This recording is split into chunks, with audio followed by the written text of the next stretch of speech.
Episode terakhir. Cinta sang mantan mafia. Black mengecup dahi, lalu beralih pada kedua kelopak mata dengan perlahan dan lembut. Kentara sekali jika ia tengah mencurahkan kasih sayangnya saat ini. Perjalanan menuju puncak Gunung Kodok dimulai. Hingga Red merasakan, semburan panas memenuhi mangkoknya. Terima kasih, sayang. Maafkan aku, karena tidak bisa menahannya. Sepersekian detik kemudian, pria itu tumbang di sisinya. Keesokan paginya, Black akan pergi ke rumah Leo bersama dengan Red. Setidaknya karena mereka merindukan baby twins setelah lama tak bertemu usai kejadian Black yang tertembak. Sekaligus ingin mengucapkan terima kasih karena telah membantu Black untuk mendapatkan kembali aset waris miliknya. Mereka berempat bercengkrama dengan riang, sedangkan Nadia sembari menggendong salah satu bayinya pun ikut nimbrung di sana. Kini mereka bagaikan keluarga sedarah yang saling membutuhkan dan saling peduli. Sedangkan Black, ia hanya ingin membalas budi kepada Leo karena sudah begitu baik padanya. Kau tetap bekerja padaku, Black. Perusahaanku akan selalu membutuhkanmu juga keluargaku, dan aku selalu menerimamu kapanpun menjadi ajudanku, ujar Leo. Benarkah, Tuan? Saya sangat berterima kasih banyak karena Anda sudah banyak membantu saya. Tuan sudah mengembalikan harta warisan yang adalah hak saya, entah saya harus bagaimana untuk membalas budi Tuan Leo, ujar Black. Apa yang kau bicarakan, Black? Semua ini murni kulakukan karena kemauanku sendiri untuk menolongku. Apapun yang menjadi urusanmu, maka itu juga akan menjadi urusanku. Kau tak perlu pusing kau harus bagaimana, Black. Kau sudah kuanggap seperti saudaraku sendiri. Mereka berdua pun saling berpelukan layaknya kakak beradik. Sedangkan Nadia dan Red hanya tersenyum melihat suami-suami mereka ini. Red yang tengah menggendong baby Ayla Moon menyerahkan bayi tersebut kepada Black untuk digendong. Gadis kecilku, kau sangat cantik ya, ucap Black dengan mengecup bayi mungil itu. Tuan, saya berjanji, jika anak saya lahir nanti, maka akan saya didik untuk menjadi penjaga baby Ayla. Tuan tenang saja. Tawa pun terdengar di sana, nampaknya mereka sudah tak sabar menunggu kehadiran bayi yang ada di perut Red. Bab 59. Sore ini Blue menemui Arnett di apartemennya. Mereka memutuskan untuk menjalin hubungan lebih dekat. Karena niat baik Blue maka Arnett memutuskan untuk menerima pria itu. Mereka menjalani hubungan yang sehat tanpa sentuhan fisik. Pikachu, malam ini kita diminta datang ke rumah Tuan Leo, kata Blue pada Arnett yang kini berada di dapur. Wanita itu tengah menyiapkan makan malam untuk mereka berdua nanti. Wah, asik dong. Aku bisa gendong baby ya. Pekik Arnett nyaring karena kegirangan. Padahal dirinya tengah menumis saat ini. Seneng banget ya sama bayi. Tanya Blue, gemas, seraya mengelus kepala belakang wanita yang lama-kelamaan mencipta rasa sayang si hatinya. Dirinya yang sudah berpakaian rapi tak segan masuk dapur untuk menemani wanita itu memasak. Sejak dulu aku memang paling seneng sama anak kecil terutama bayi. Kau tahu kenapa? Karena mereka itu lucu dan ketika kita memandang wajah polosnya itu bisa bikin hati tuh kayak adem gitu, tutur Arnett jujur dengan ekspresif. Blue memandangi wajah polos itu tanpa kedip, bibirnya terus menyunggingkan senyum menanggapi betapa antusiasnya Arnett. Mau punya yang kayak baby agak? Tanya Blue berkelakar. seraya memegangi rambut Arnett yang terurai. Sepertinya dokter mungilnya itu ribet sendiri. Perlakuan Blue itu membuatnya menoleh sebentar lalu tersenyum. Mau banget dong. Tapi aku harus nikah dulu sama laki-laki. Arnett menyahuti Blue sembari menuang masakannya ke dalam piring.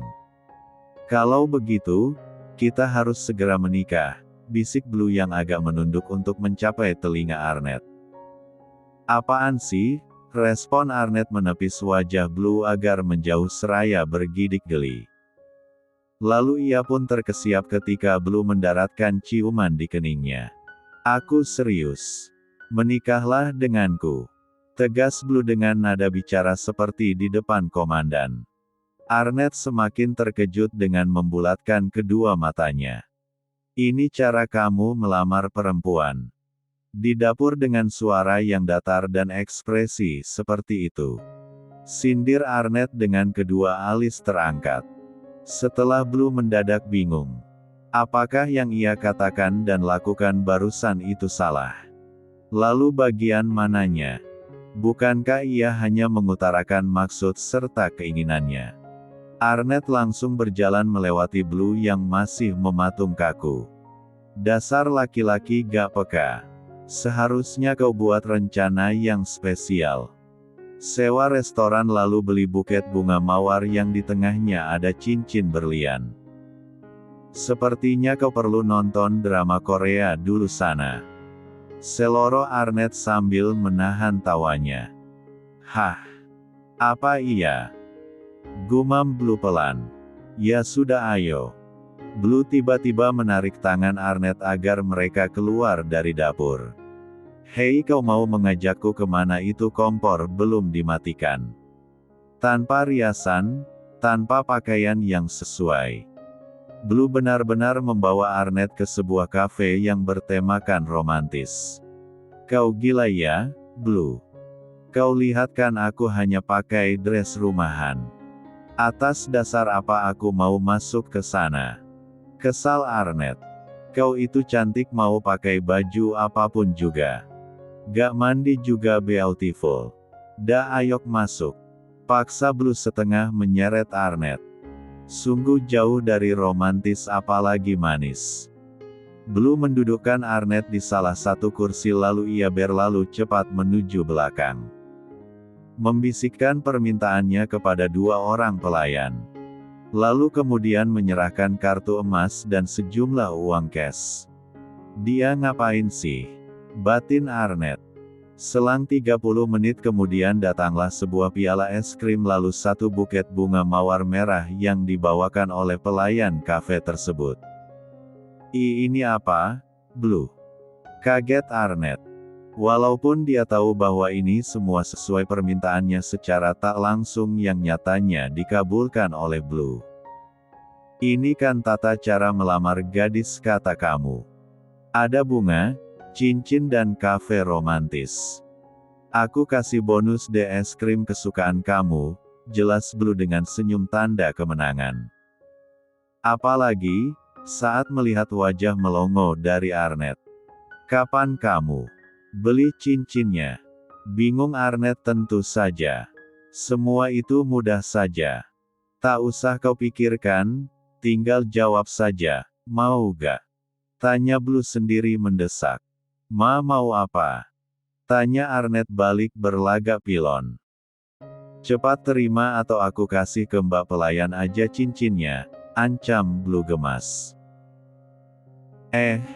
Iya deh aku terima, jawab Arnett seraya tertawa renyah. Ada ya orang lamaran begini. Mereka berdua doang kayaknya. Kedua pelayan saling berbisik. Blue pun tersenyum lebar. Jadi juga nikah. Setelah makan, mereka kembali ke apartemen hanya untuk mandi dan berganti pakaian. Lalu langsung berangkat lagi menuju mansion Leo. Bab 60. Beberapa bulan kemudian, Red tengah menjaga baby Ayla Moon di rumah Nadia dan Leo. Dengan kondisi perut yang membesar, ia menggendong dan mengajak main Ayla. Ia begitu senang dengan bayi mungil itu, beberapa kali ia menciumi bayi tersebut karena saking gemasnya. Red, turunkan saja dulu Ayla, kasihan bayi yang ada di dalam perutmu, ujar Nadia yang khawatir. Tidak apa-apa, Nyonya, saya hanya gemas saja. Jangan panggil begitu, sudah kukatakan berulang kali. Panggil aku kakak saja agar kita seperti saudara, pinta Nadia dengan tulus. Red langsung speechless. Pada saat istri majikannya meminta hal itu padanya. Apa gak salah? Apakah ini wajar? Tapi kan saya. Cepat katakan atau kita gak besti lagi, ancam Nadia yang tentu saja tidak sungguh-sungguh. Saya sangat senang Nyonya. Karena, Tuan Leo, juga para pekerja di dalamnya adalah satu-satunya keluarga saya. Saya sangat merasa tersanjung jika Anda, Red tak mampu meneruskan ucapannya, bahkan pada saat ini ia membekap mulutnya sendiri. Perubahan hormon telah membuat pribadi Red menjadi lebih mellow. Kamu adalah keluarga kami. Karena itu cepatlah panggil aku kakak. Pinta Nadia lagi dengan kedua mata yang sudah berkaca-kaca. Secara kebetulan nasib mereka berdua itu sama. Sebatang kata tanpa sanak saudara. Kemudian bertemu dengan Leo dan diberkahi segalanya. Kita ini sama, Red, senasib, kata Nadia yang sudah mulai terisak. Anda benar, Kak. Tuan Leo yang telah mengangkat derajat kita, seperti sekarang ini, ucap Red terbata karena menahan tangis di tenggorokan. Kau adalah adikku mulai sekarang. Nadia pun maju untuk memeluk Red. Terima kasih, karena mau menjadi kakakku, lirih Red dengan bahu yang bergetar. Namun, tiba-tiba Red merasakan ada yang aneh dengan perutnya. Ia menurunkan Ayla dari pangkuannya ke dalam boks bayi dan kemudian memegang perutnya yang terasa kram. Ah! Red mengadu, sedangkan Nadia yang mendengar itu pun menghampiri Red. Ada apa, Red? Tanya Nadia, sedangkan Red hanya menggelengkan kepala tak kuat untuk menjawab. Red semakin mencengkeram perutnya yang semakin lama semakin terasa sakit. Perut saya sakit, Non, seperti diremas-remas. Nadia yang mendengar itu terkejut. Apa? Jangan-jangan kau mau melahirkan, Red? Astaga, di mana para lelaki itu? Ah! Red berteriak dengan kencang, ia tak kuasa menahan sakitnya lagi hingga air mata pun keluar. Black, Leo, kemarilah cepat. Red hendak melahirkan. Sedangkan Black dan Leo yang tengah bersantai di taman belakang itu pun langsung bergegas menghampiri Nadia dan Red yang ada di ruang bermain anak. Black berlari lebih cepat mendahului Leo. Ada apa ini, Nona? Tanya Black yang panik melihat Red sudah terbaring tak berdaya dan terus memegang perutnya. Sepertinya Red hendak melahirkan, Black. Kita harus segera membawanya ke rumah sakit, ujar Nadia. Ah ya. Apakah benar dia ingin melahirkan? Tanya Black. Ya sudah, ayo secepatnya kita bawa ke rumah sakit sekarang, Black. Leo lalu pergi dan keluar menyiapkan mobil, sedangkan Black menggendong Red, dan Nadia memilih untuk menyusul dengan mobil lainnya bersama baby twins. Cepat, Tuan. Saya sudah tidak tahan. Teriak Red sambil mencengkeram lengan Black dengan sekuat-kuatnya. Sedangkan Leo dengan mahirnya mengendari mobil tetapi tetap dengan berhati-hati. Demi ajudan terbaiknya, Leo sampai rela menjadi sopir pribadi. Padahal banyak pekerja lain di mansion. Sabar, sayang, sebentar lagi kita sampai, ucap Black menenangkan Red, tetapi Red malah semakin menguatkan cengkeramannya hingga membuat lelaki itu meringis kesakitan.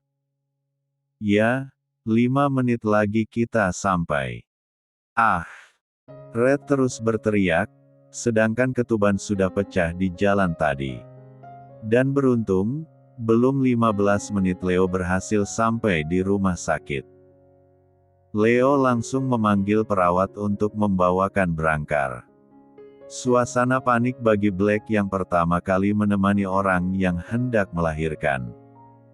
Sedangkan Leo, baginya ini untuk yang kedua kalinya, tetapi sama saja, ia ikut panik karena Black juga panik. Apakah Tuan suaminya?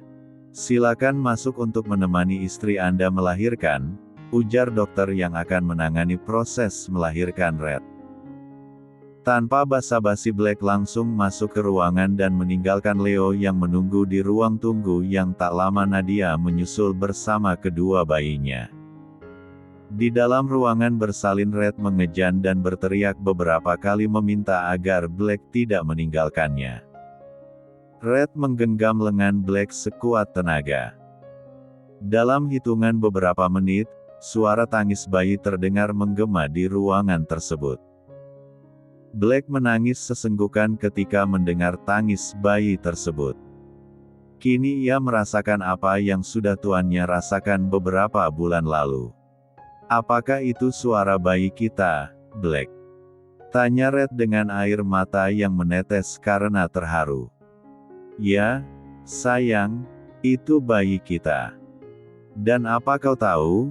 Kita mendapatkan jagoan. Ya, bayi kita laki-laki. Sayang, jelas Black sembari mendekap istrinya. Ia memeluknya dengan bangga karena sudah bertaruh nyawa demi sang buah hati. Apa?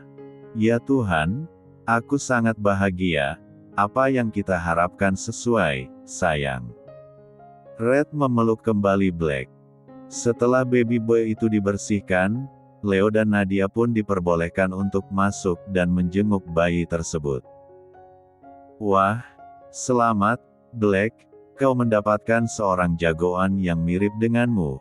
Haha, ujar Leo memberi selamat. Akan kalian beri nama apa untuk bayi kalian? Tanya Nadia.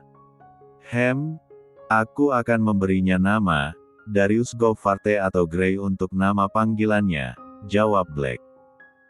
Wah, nama yang sangat bagus, Black, sanjung Leo. Beberapa tahun kemudian. Hari ini, Grey atau Darius Govarte sudah bersekolah di taman kanak-kanak. Ia tumbuh menjadi anak lelaki yang tampan, tangguh, dan kuat seperti ayahnya. Ia juga pandai beberapa aksi bela diri karena sudah diajarkan oleh sang ayah sejak dini. Belajar yang baik, nak, nanti jika kau sudah dewasa, kau harus menjadi pria yang tangguh dan kuat. Kau tak boleh gampang mengeluh apalagi menyerah. Kau mengerti itu, nak? Tutur Black. Yes Daddy, Grey mengerti. Tapi apakah Grey boleh meminta satu hal, Daddy? Ya? Apa, sayang? Bolehkah Daddy ajarkan Grey memakai senjata api? Mendengar itu, Black langsung merubah raut wajahnya. Dengan tegas ia menentang, tetapi sembari memberi pengertian. Kau tak boleh menggunakan itu, Grey, kau masih terlalu dini, tak bagus untukmu. Kau boleh menggunakannya jika kau sudah dewasa nanti, apa kau paham? Tanya Black. Tetapi aku sangat ingin menggunakannya, kekeh Grey. Tak boleh, sayang, kau masih terlalu kecil.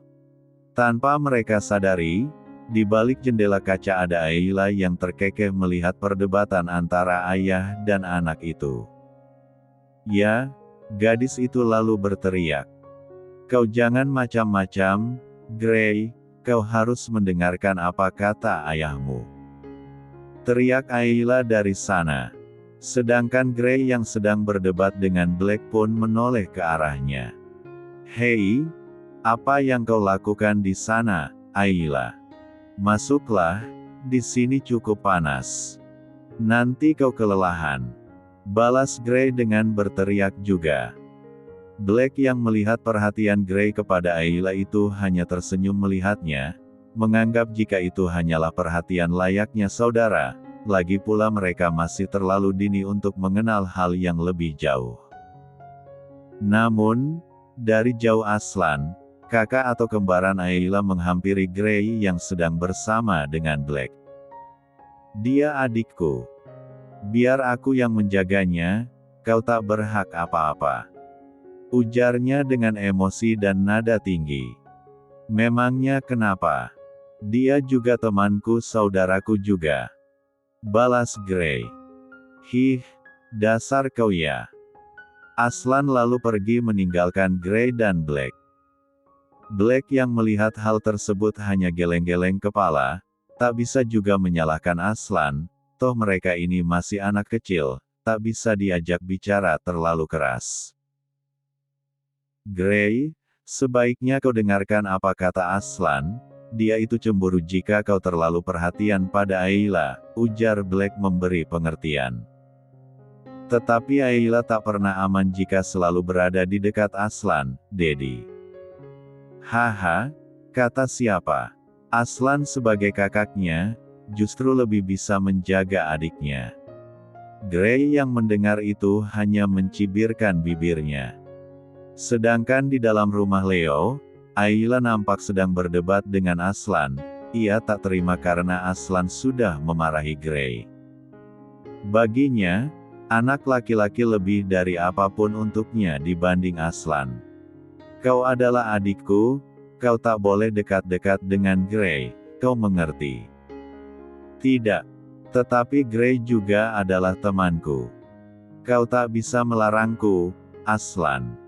Nadia yang mendengar perdebatan anak kembarnya itu pun menengahi. "Hai, dengarkan Momni, sayang, kalian berdua dan Gray adalah saudara. Aslan tak boleh membandingkan Gray dan melarang Gray untuk dekat dengan Ayla ya, sayang." Mendengar itu, anak kembar itu pun menganggukkan kepala. Mereka ternyata sudah tertanam rasa untuk saling peduli satu sama lain. "Kau harus menjadi anak yang kuat, Gray. Ayla memang harus selalu kau lindungi," batin Red dengan senyum yang bagaikan bulan sabit di wajahnya yang semakin terlihat dewasa dan cantik itu. Tamat.